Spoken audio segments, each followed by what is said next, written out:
For today's episode, magluluto naman tayo ng sobrang lapad ng chicken skin na halos kasing laki na ng palad ko. Gusto nyo bang malaman kung paano? Sobrang napakasimple lang nito, kaya tara tuturuan ko kayo mga kasolid. Bale, bumili nga pala ako ng nasa 3 kilong balaan ng manok at pagdating ko sa bahay ay dali-dali ko itong tinanggal sa plastic para hugasan. Tingnan nyo naman ang quality, napakaganda oh. Binabati ko nga pala ng belated happy birthday si Van Tolosa ng EPSA at tuhugasan ko lang ng paulit-ulit ang mga manok hanggang sa luminaw. Salamat sa mga bagong viewers at followers dyan. Welcome po kayo dito. At perfect din palang pang negosyo ang recipe natin ngayon, kaya sana masundan nyo ng maayos mga kasolid. At after ko sila maugasan, papatiktikin ko lang hanggang sa mawala ang tubig. At pagkalipas ng ilang minuto, sasangkapan ko na ito ng pamintang durog, garlic powder, asin, at lalagyan ko rin ito ng konting betchin. Optional lang naman yun mga kasolid. At haluhaluin ko lang na maigi ito para siguradong kumapit ang lasa. Pagkatapos ay imamarinate ko ito ng nasa kalahating oras. At habang naghihintay tayo, gagawa muna ako ng napakasolid na sukang pinasarap. Bale, naglagay lang ako ng maraming sili sa food processor. Sobrang napakasarap kasi pag pinong-pino ang sili. At sunod ko namang ilagay ang sibuyas. Maglalagay nga rin pala ako ng bawang para solid na solid ang ganap. At pagkalipas ng ilang minuto mga kasolid, pwede na to. Grabe, tingnan nyo naman, napakasolid. At bubuhusan ko na ito ng suka, kahit anong suka pwede dito. At pupusitan ko rin ito ng 2 kalamansi, tapos maglalagay ng pamintang durog, asin, brown sugar at halu-haluin. Bale, mag-adjust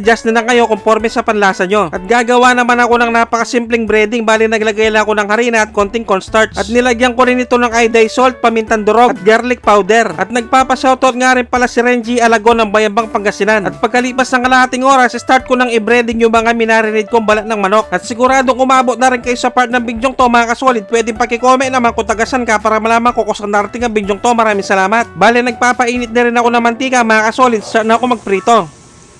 At kung gusto mo talaga lumapad ng mga chicken skin na piniprito mo, kailangan mo talaga itong isa-isahin. Kasi pag nilagay mo ng minsanan to, lulukot lang sila mga kasolid. At pagkalipas ng ilang minuto, luto na yung first batch. Tingnan nyo naman mga kasolid, napakalapad. Iseset aside ko na to para yung second batch naman ang isasalang ko. At shoutout nga rin pala sa Pasake at Rivera family ng Pandan at Mabalacat, Pampanga. Maraming salamat po sa panonood. Bale, sa 3 kilo nga pala na bala na binili ko mga kasolid, kalahati lang niluto ko, pero tingnan nyo naman, napakarami. At dahil luto na ang aking napakalapad na chicken skin na pwedeng pang negosyo, syempre dito na tayo sa pinaka-exciting part, ang tikiman time, you know. Tignan nyo naman mga kasolid, halos kasing lapad na ng mukha ko. At sobrang napakalutong nito na parang chicharon, ipaparinig ko sa inyo mga kasolid. Narinig nyo ba yun? Kain po tayo. Sus Mariosep, kanyama na po. Grabe mga kasolid, napakalutong, napakalasa, at higit sa lahat, pwede siyang pang negosyo. At isasawsaw ko naman dito sa napakasolid na sukang pinasarap ang tampo. Taksya po na kalasa ng kalasa. At kung siyempong hating gabi nyo naman napanood to mga kasolid, mag-automatic pansit kanto na lang kayo mga bossing. Dapat yung spicy ha. At pag ganito talagang kinakain ko, hindi ko mapigilang magkanin. Grabe mga kasolid, napakalutong. Kita nyo ba yun? Maraming salamat sa mga walang sawang sumusuporta at sumusubaybay sa aking mga video. At sa mga walang sawang nagsishare, maraming salamat, napakasolid nyo. Sobrang na-appreciate ko kayong lahat. Kita-kita ulit tayo next episode. Magluto na kayo ng crispy chicken skin. Maraming salamat sa panonood. Basta Kapampangan, manyaman!